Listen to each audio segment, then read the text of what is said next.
Hello ma'am punamak ngasidi gari thau na petrol pump ju yengbo na gari thau petrol pump kari petrol pump ai thengna ba singda kari hangi ga have to update pizza ke duga loina na Esei amasu tabiu Esei amasu tamina se nawai mamang aida kogi oza taptana sakpi gi bisai ni mobile phone jen ahan ma tholok pa hobu matam kenter ga chilingai bus ga chilingai matam da koi kenter manung da phamba bus manung da phamba matam ji da as mobile phone je khonga khar lore tina neng deng te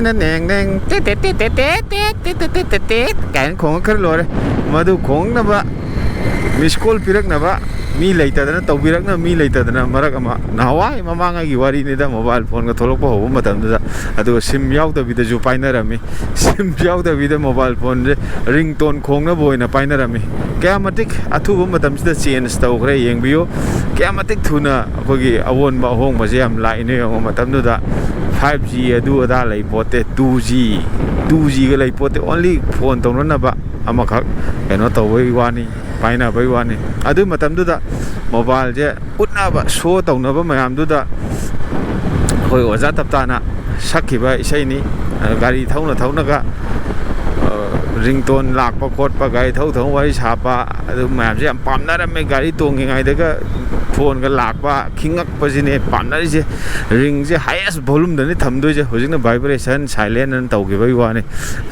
pakhang le sabi na pairak pa dagi now di essential gi oina pai bani na ringtone do fajana houna thame ba ado wari hungang le ta bida gari thauna starting ga paina mobile phone da wari saba nungai je kreda gari thauna handle ga paina mobile phone da wari saba nungai je kreda leihoba na yeng na howi he sakhiba da yeng na re he leihoba da yeng na howi he sakhiba da yeng na re he ai so taure loire lambi engoi haijin ge mayam na ai ure loire mayam di ai ujade ai so taure loire lambi engoi haijin ge mayam na ai ure loire mayam di ai ujade mobile talking tauri ngai hey mobile talking tauri ngai thom jalak na sirasu ai gi khwang gi bel sida mobile phone di yep kini aibadi matam du da koi peti si da mobile je hap na ba koi nongmai ga yep na ba gi da yaw ba saun ga yaw bu do adu peti si da hap na ba ma le ram me hojiki mayam na di hojiki anova phone pai rai ba mayam Facebook ta tauri mayam jina di khangau bu su yaram mani khangau da su yaram ni khangau da bu he na yam khala ba ni ado matam du da mobile je phone wari sana phone wari sana ga di ma di yam shop mi ma oire ba adu du gi matang du ne adu phone yep na bai da mak ta khoina kaino da peti da cover me hapa me adu da ga pur sia pe takhala ga tak long yep san ga di lore phajaba da kak pa da loi ga ne adu gi matang du oza thap tan sakhi be sei mobile talking tauri ngai thom jalak ta na sirasu ai gi mangi bel sida mobile phone di yep kini Lilavati कमला में था mobile number पीरम बनी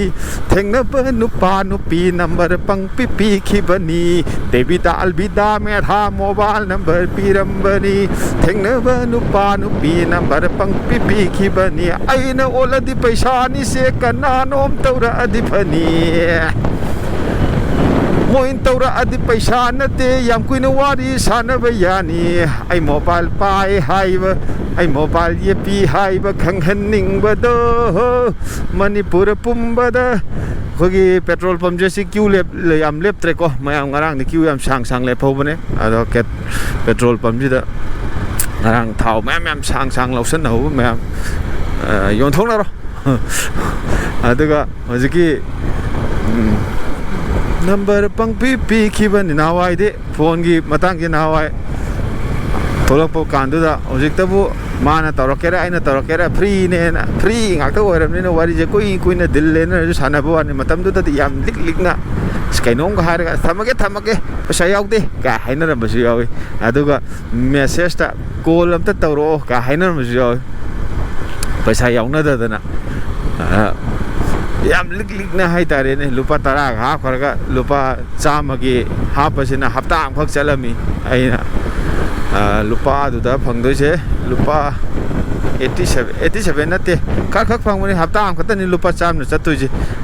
था लुपा 100 मुकी चांग हादब यादे लुपा 200 थोले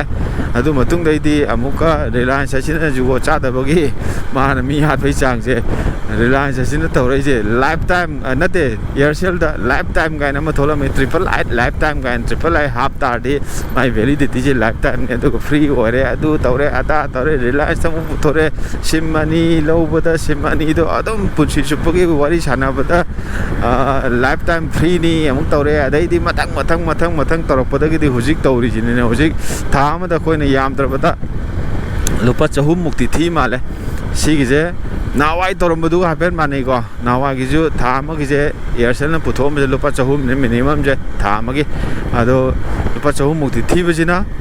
था अम validity Laramie हुजिकसिना खरा ओइजरी बाबू था अम validity था अमदा अदु थीरगा कोई कॉल तौब खोटपा लोइमक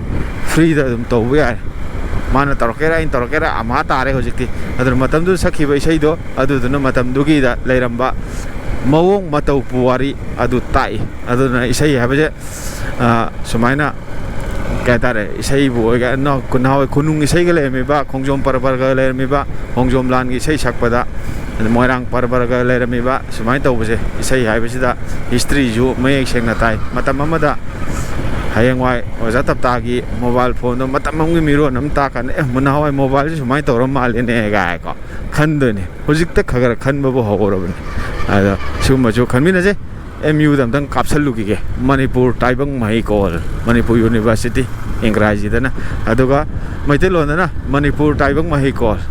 ओके मयम पुनमक थागतचरी ngasiगी सोयरोल मते अम ताबिबगिदमक्ता थागतचरी वारी नुंगाइ नुंगाइते हाबियो इसै नुंगाइ नुंगाइते हाबियो कमेंट सेक्शन थमजरे बाय बाय।